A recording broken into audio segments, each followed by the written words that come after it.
Assalamualaikum warahmatullahi wabarakatuh. Let me to introduce ourselves. My name is Nada Vidya and my friend's name is Nurul Oktarina Sudion. And we from TBI 2 4th semester. We will to explain about chapter 1. Jadi penjelasan kali ini adalah mengenai teori terjemahan. Oke? Pertama akan dijelaskan oleh saya sendiri, yaitu Nada Vidya. Jadi menurut Chatford, penerjemahan itu adalah operasi yang dilakukan pada suatu bahasa. Proses penggantian teks dalam satu bahasa dengan teks bahasa lain, dan penerjemahan ini sebagai proses selalu satu arah dan selalu berjalan dalam arah tertentu dari bahasa sumber atau SL ke bahasa target atau TL. Dan menurut Chatford, terjemahan dapat diartikan sebagai penggantian bahan tekstual dalam satu bahasa dengan bahasa tekstual yang setara dengan bahasa lain atau BSA.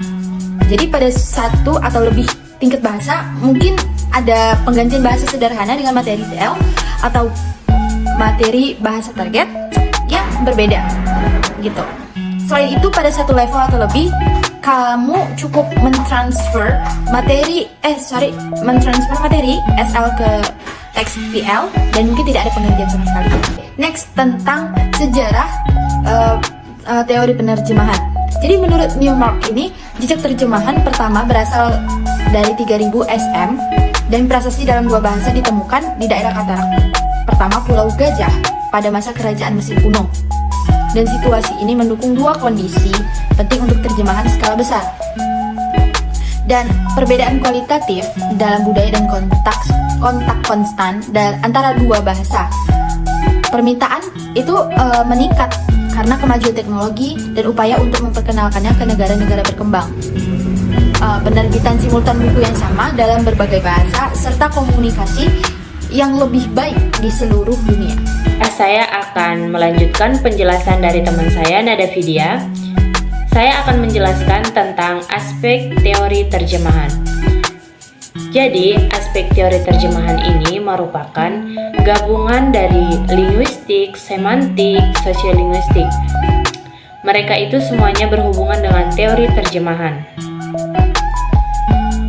Di dalam aspek teori terjemahan ini, seorang penerjemah membutuhkan pengetahuan tekstual tentang sastra atau non-sastra, karena dia akan melihat bagaimana kualitas teks ketika dia akan menafsirkan kemudian menerjemahkan teks tersebut.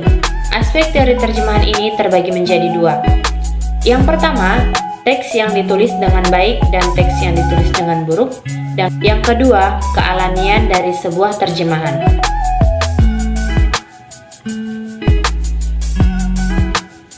Yang pertama yang akan kita bahas adalah tentang teks yang ditulis dengan baik dan teks yang ditulis dengan buruk. Bagaimana sih? Gitu kan.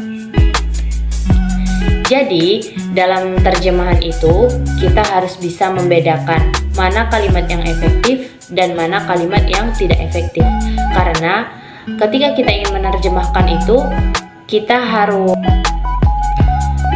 kita sudah bisa membedakan antara dua kalimat tersebut, kita akan lebih mudah dalam menerjemahkan teks. Jadi, jika teksnya ditulis dengan baik, maka penerjemah akan lebih mudah memaknai isi dari teks tersebut. Sebaliknya, jika teksnya ditulis dengan buruk, penerjemah akan lebih sulit untuk memaknai isi dari teks tersebut. Yang kedua, kita akan membahas apa sih yang dimaksud dengan kealamian dari sebuah terjemahan. Jadi, kealamian dari sebuah terjemahan itu merupakan terjemahan asli dari bahasa sumber. Jadi, terjemahan itu biasanya ditujukan kepada bahasa target, yaitu pembaca. Penulis harus membuat teks yang dapat dipahami oleh penerjemah, sehingga penerjemah harus menulis terjemahan mereka itu dengan bahasa mereka sendiri. Jadi, penerjemah itu harus menulis terjemahan mereka itu dengan bahasa mereka sendiri atau sesuai bahasa sumber dari penerjemah asli. Dalam hal ini, teks tersebut akan terlihat alami atau asli. Baiklah, kesimpulan dari mana bahasa sumber atau source language dan mana bahasa target atau target language. Penerjemah juga harus bisa membedakan mana kalimat yang efektif dan mana kalimat yang tidak efektif. Ketika penerjemah sudah bisa membedakan kedua kalimat tersebut, maka penerjemah akan lebih mudah untuk mengetahui makna dari teks tersebut. Baiklah, cukup sekian penjelasan dari kami. Terima kasih kepada rekan saya Nada Vidya dan terima kasih atas perhatiannya.